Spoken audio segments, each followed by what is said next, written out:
On est entre très bonnes mains présentement. On est en train de jaser avec le thérapeute en relation d'aide, Yvan Phaneuf, qui a écrit le livre que je vous présente ici, Un couple fort, une famille unie. Yvan, j'ai le goût de commencer en vous demandant ceci. Pour être une famille unie, est-ce qu'il faut être à la base un couple fort? À mon avis, oui. Il y a toujours une ascendance, un effet domino sur la famille de ce qu'est le couple.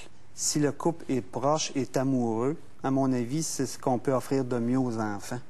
Ça va unir la famille autour du couple. S'il y a beaucoup de conflits dans le couple, ça va aussi avoir un impact sur les enfants. Ils vont moins prendre les parents comme des modèles, par exemple. Ils vont moins s'unir aux parents. Ils vont prendre pour un des deux parents s'il y a beaucoup de conflits. Donc, rivalité.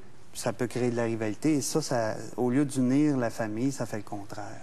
Comment ça se fait qu'on a de la misère à être un couple fort dans la vie? Comment ça se fait quand on voit la personne pour la première fois, puis qu'on a un coup de foudre, puis qu'on se dit « Ah, mon Dieu, c'est l'homme de ma vie » ou « la femme de ma vie ». Comment ça se fait qu'on n'est pas capable d'être fort à la base? Bien, moi, je crois qu'en ce moment-là, dans ces années-ci, peut-être ça a changé avant parce que j'en parlais avec d'autres personnes, le plus gros point, le plus difficile, le plus important, c'est la capacité de choisir. Parce que choisir, c'est quotidien. Je suis avec la personne, il y a quelque chose qui ne fait pas mon affaire et je me referme ou bien je réagis. Je ne fais pas en sorte qu'on améliore la situation. Je suis au travail, je croise quelqu'un qui est sympathique, je trouve que la fille est attirante et je suis à la maison, mais je pense à l'autre. Je suis pas là. Choisir, c'est accepter de faire le deuil de toutes les autres possibilités. Et c'est pas une question morale, là. Tu sais, le couple a été régi par la morale pendant des années. Et la famille. Là, il faut enlever ça. Il faut régir le couple à partir de ce qui nous rend heureux, de nos besoins affectifs. Si on choisit l'autre, c'est pas pour être une bonne personne correcte. C'est parce que je vais atteindre ma sécurité affective, mon sentiment d'amour, si je commence à m'éparpiller ailleurs. Donc, c'est le plus gros point, à mon avis, c'est celui-là. C'est qu'on n'arrive pas à choisir, à accepter de perdre et de vraiment s'impliquer. Il y a ça, mais il y a plusieurs autres points, comme par exemple faire face.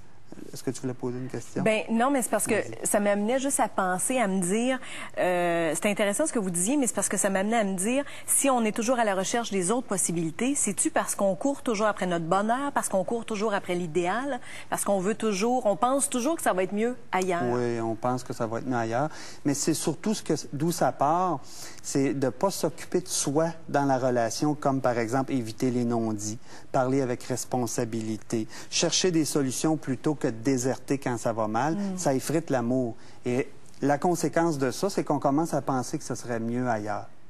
Je peux y aller, c'est bien correct, je peux y aller. Ça mais va à un moment donné, temps. ça va faire pareil. Il va y avoir d'autres non-dits, il va y avoir d'autres choses qui vont me déranger. Je vais être face à une désillusion. Tu sais, dans la relation amoureuse, il y a souvent une désillusion. Quand on n'a pas la relation amoureuse, on l'idéalise. Oui. Et quand on l'a, on se dit, c'est ça. Oh, finalement. C'est juste ça. Ça valait pas la peine. Ben, voyons. Mais est-ce que vous nous donnez les pistes de solutions pour devenir justement un couple fort et une famille unie, puis pour mettre de côté peut-être les fameux non-dits? Oui, il y a toute une section sur la communication, là, avec une méthode précise, comment communiquer. Il y a 4 exercices que je mets à la fin aussi pour solidifier le couple et la famille. Des moyens. C'est un livre pragmatique, concret. La recette gagnante pour venir à bout à être un couple fort et une famille unie, d'après vous, Yvan, ce serait quoi? C'est d'arriver à créer une sécurité autour de 2 personnes qui conservent leur indépendance, mais qui créent de l'intimité ensemble par moment à partir de la communication, à partir d'entretenir l'amour, de choisir de s'engager, tout en conservant cette indépendance-là dans un cercle de sécurité et en ayant chacun sa vie. Mais il y a des points à appliquer pour réussir à créer ça. La communication, je pense que c'est à la base. Ça n'est un. C'est pas le seul point, mais il est très important, il est essentiel. Mais des fois, c'est mieux d'arrêter de se parler. Des fois, c'est mieux de prendre un moment pour alléger la situation. Tu sais, quand on a envie plus d'attaquer puis d'argumenter, il vaut mieux arrêter. On se reprendra. Vaut mieux essayer de relâcher nos défensives, puis de créer quelque chose de plus de plaisant, d'y aller par l'humour. C'est dédramatisé, dans le fond. Il y a des fois que c'est ça. Mais la communication demeure centrale. Mais ça ne règle pas tout. Donc, à la maison, on vous invite à communiquer, à jaser. Si vous voulez en savoir plus, les livres sont déjà disponibles en librairie. Oui, je viens donner une conférence à Sherbrooke le 20 octobre au Delta, puis à Granby mardi prochain. C'est ça. Bien, c'est très intéressant. Merci beaucoup, M. Faneuf. Vous nous aidez à devenir des gens plus heureux et plus épanouis. Merci beaucoup. À toi. Merci à la maison. Je vous souhaite de passer un bel après-midi. Puis on se retrouve demain, déjà vendredi. Bye, à demain.